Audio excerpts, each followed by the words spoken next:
talk about my father. You knew him? Some doors are better left closed. Your dad was a complicated bastard. Always thinking too many steps ahead. That's not how we work. There was trouble, and then he was gone. I didn't handle it well. Freya didn't want anything to do with me after that. I can't blame her. I never knew my dad or my mom's family. So many broken relationships in my past. I won't lose mine. With Logan. With David. I won't stop until they're safe. I have the clicker. Can I use it to save my daughter? An amp? Get your guitar roaring, and your drums crashing. Blow reality's eardrums. Just the light switch isn't enough. It's Tom's story we're dealing with, so he's gotta be the one to rewrite it. After that's done, he can flick that switch to bring the whole thing home, baby. I can't use the clicker without Wake. Tom. Meaning Wake. He needs to rewrite the story first. I can't stop the horror story without him.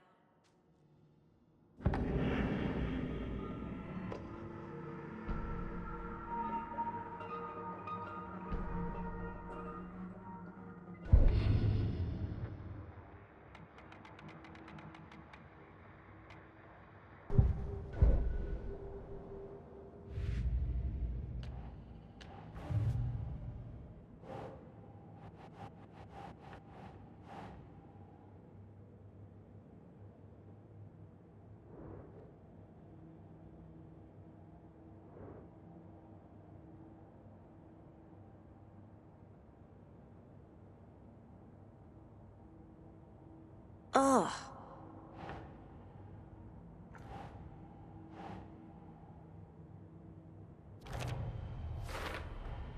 Wake needs to be the one to rewrite the ending. And I'll need to keep an eye on him.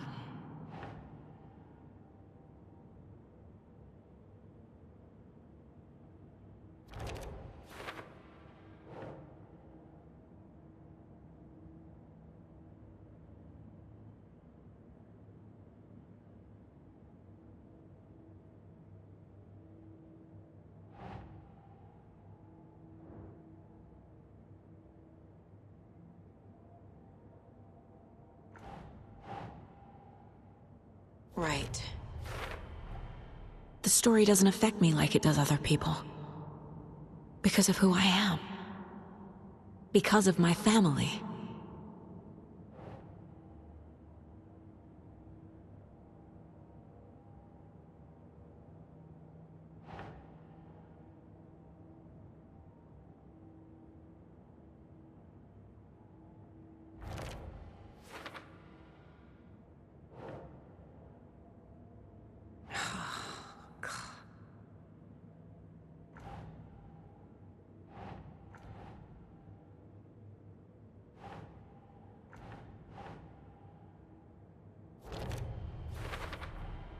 Overlaps require pieces of art to enter. Is that because of the Dark Place's focus on art?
Tor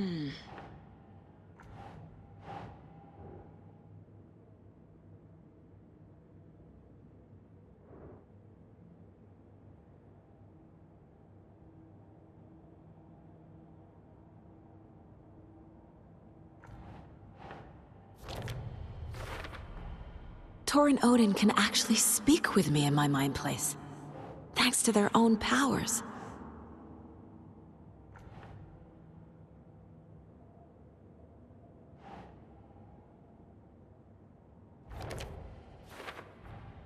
Tor and Odin are my relatives. The evidence fits with what I know is true. It's a lot to process.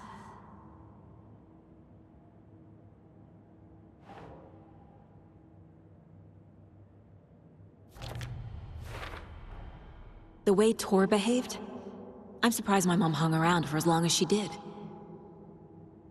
But he is genuinely sorry.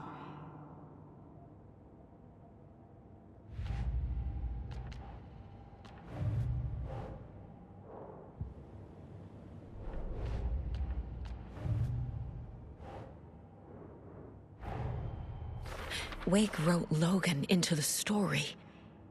He had no right to use her like this. There is still time to make him fix it. I won't give him a choice.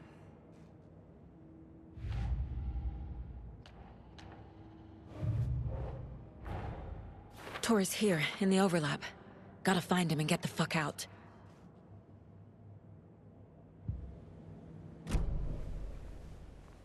Thanks for telling me this, Tor. I need to go find Wake. To stop this. The old gods of Asgard will be ready to help. Me and my bro will bring the rock when you need it. Remember, your daughter is alive. Just kept from you by this bullshit horror story. I needed to hear that. Thanks, Grandpa. Don't worry about me, kiddo. I'll drag my sorry ass over to Odin. A few shots of the Andersons' finest will fix us both up. See you soon, Saga. The FBC is holding Wake at the sheriff's station. I need to make Agent Estevez understand. They have Wake and I have the clicker. We have to work together to stop this. Casey. Do you read me, Casey? Damn it. Where are you, Casey? He better be okay. Focus, Saga. Get to the station, to Wake.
Saga had slid into a nightmare.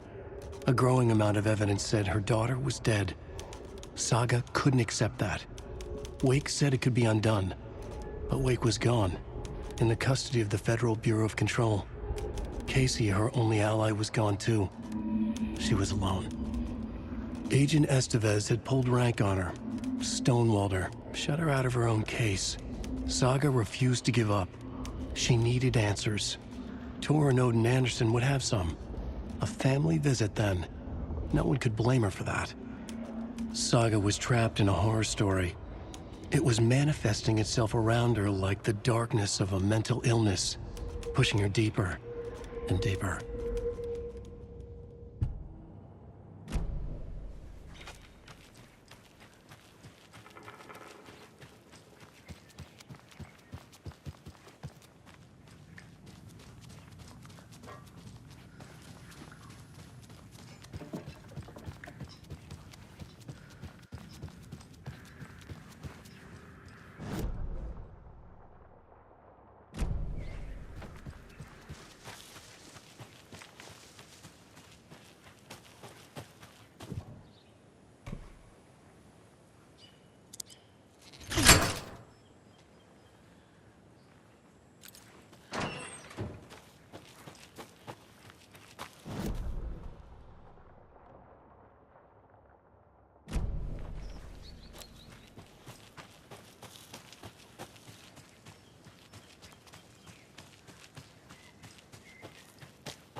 Get the clicker to Wake, and make him fix his attempt to play God.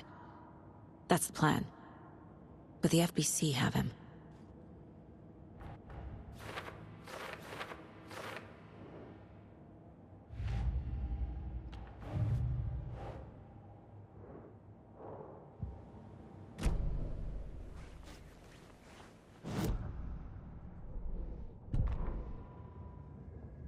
When Cynthia Weaver was downstairs at breakfast, Rose snuck into her room. With all the lamps in the room, it took her a while to find the one with an angel. Luckily, the dream Alan had sent her had been very clear. Rose was certain that Cynthia would not miss one lamp. She had so many. Tonight, Rose would put the lamp in a shoebox and let it sink into the garden pond. That's what Alan wanted. That's how she could help him. The thought made her whole body buzz with joy. Cynthia knew the lamp was missing the very moment she came back to her room. She was overcome by grief. It had been Tom's lamp, one of the few things that reminded her of him. It had not worked in a long time with the cord severed and the light switch gone. But there are other kinds of lights than the ones we can see. The invisible light of the angel lamp had held Cynthia together all these years. With tears welling in her eyes, she didn't see the shadows shifting in the corners of her room.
Another Alex Casey lunchbox?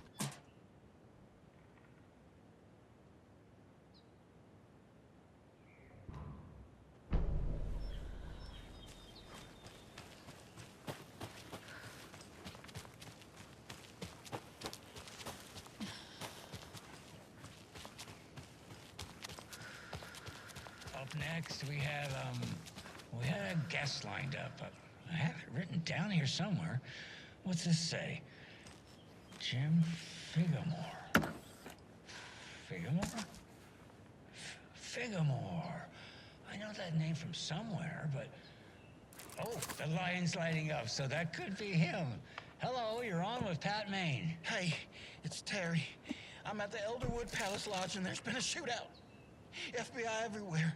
I think somebody's dead. I was working the front desk and bullets just started flying.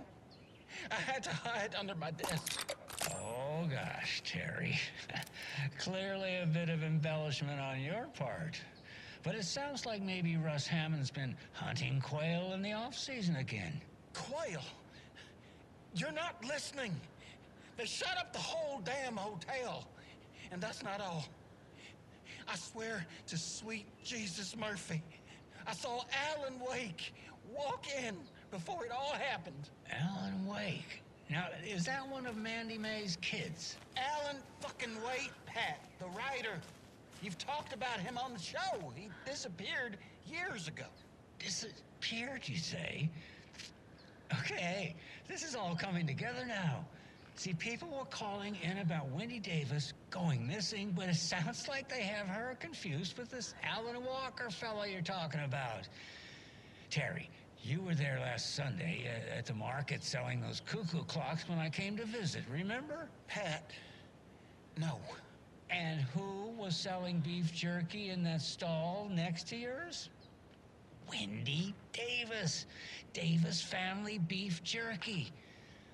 Now, how can she be selling me beef jerky on Sunday and be missing since 2010? It's ridiculous. Wendy's fucking dead.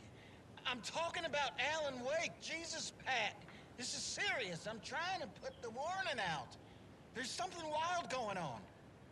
I gotta go in case they come back. Okay, that was Jim Figamore, everybody, and he'll be running for mayor this, wait, no, that was, anyway, that's our show for today.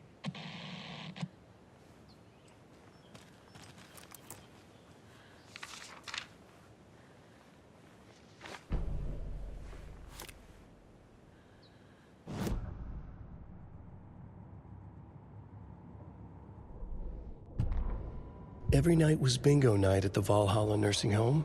Each time Rose drew a ball from the cage and called out its number, some of the residents shouted bingo, no matter what was on their cards.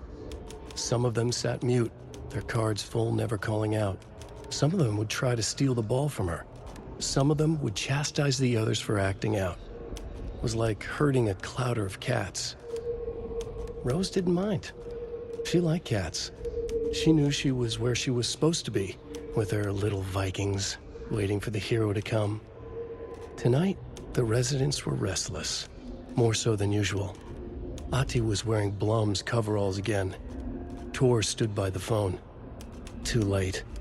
Rose saw the hammer in his hand. The garden lights started to flicker, the darkness and rain pressing against the windows. The time drew nigh.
another one of those cult boxes.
The 81st annual Deer Fest was just around the corner.